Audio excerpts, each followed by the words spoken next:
They say the view from the top is beautiful. I got the penthouse office, the corner suite overlooking the city. But let me tell you the truth. The view from 83 years old, looking back, is just empty. I achieved everything I set out to professionally. I built a mountain of success. The problem is, I reached the summit completely alone. I traded decades of my life for a title that meant nothing the moment I retired. If I could undo one thing, it wouldn't be a business mistake. It would be a Tuesday night, 30 years ago, when I should have been home reading a book to my daughter, Alara. Decades ago, we called it the grind. This modern term, hustle culture, it's the same poison in a new bottle. I was obsessed. 60 hours a week was a light schedule. I truly believed I was doing it for them, for Lila, for the kids. I told myself, just one more promotion, just one more client.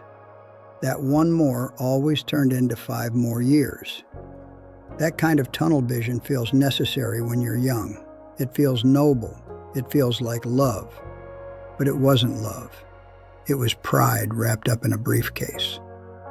I mistook busy for important. I can still see the faces clearly.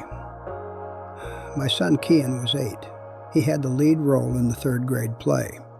He practiced his lines with me every evening, or at least the 10 minutes I was home between flights. The night of the performance, I was scheduled to be in New York closing a deal. I promised him I'd change the flight. I didn't. I told him the company needed me. That deal closed fine. The company made money. But Kian's face, when I called him late that night, tired and buzzing from the wind, that look never left me. I missed the curtain call for a phone call. Lila, my wife, was a saint. She tried to tell me. She didn't yell or nag, she just got quiet. I remember her standing in the doorway one morning. I was tying my expensive Italian tie, ready to leave before dawn. She just looked at me and said, "Arthur, if you climb this high, you might realize you've forgotten what you're climbing for." I just patted her shoulder and told her, "We'll take a real vacation when this project ends." That project never ended. Or maybe my commitment to the project never ended. I thought marriage was a background obligation, not the main event. My body eventually staged the revolt. I was 55, giving a presentation on quarter results, and the room started spinning. They rushed me to the hospital. My chest felt like an anvil had dropped on it.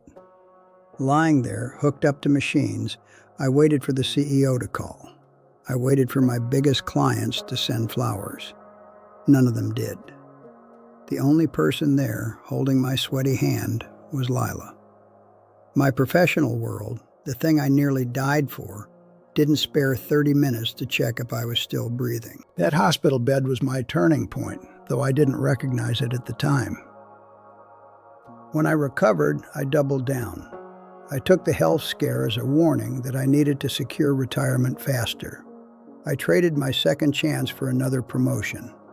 I went back to the grind, harder than before. That's the tragedy of burnout. Sometimes, even when your life gives you a clear sign, you're too addicted to the action to actually step away. I was afraid of silence. I was afraid of my family seeing me fail. Lila left 2 years after the heart attack. It wasn't dramatic, no screaming. She just packed a few bags one Thursday morning while I was, you guessed it, at the office. She left me a note. It said, "You are a wonderful provider, Arthur, but you are not present. I need a husband, not a salary." That note broke me, but it also woke me up. I finally understood that all those long hours didn't buy happiness or security. They only bought distance. I hadn't been providing a life, I had been purchasing silence. The irony is brutal. I finally retired at 65, rich on paper. I walked into my big, silent house expecting joy. I expected to feel victorious. Instead, I felt like a tourist in my own life. I had the freedom, the money, the time, but the people I wanted to share it with were gone. Lila had moved on. Kian and Alara were adults with their own families. I sat in that mahogany study, surrounded by my trophies, and the emptiness was so heavy I could barely breathe. That's what ambition without balance gives you. A golden cage. My children are kind. They call me on holidays. They visit a few times a year. But it's surface level. We talk about the weather and my health, never about deep things. We never built the foundation of small moments that sustains a relationship in old age. I am the man who paid the bills, not the man who knew their dreams.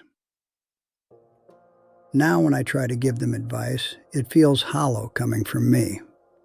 I wish I could trade every bonus check for 5 minutes of true, unguarded conversation with Kian, just to know his real worry. I look at the young people today, juggling 5 side hustles and stressing about their personal brand. I want to grab them by the shoulders and shake them. You are not a commodity. Your worth is not your output. The company you are working for right now, the one demanding your weekends and your sleep, will replace you before your chair is cold. They see the effort, but they don't value the sacrifice.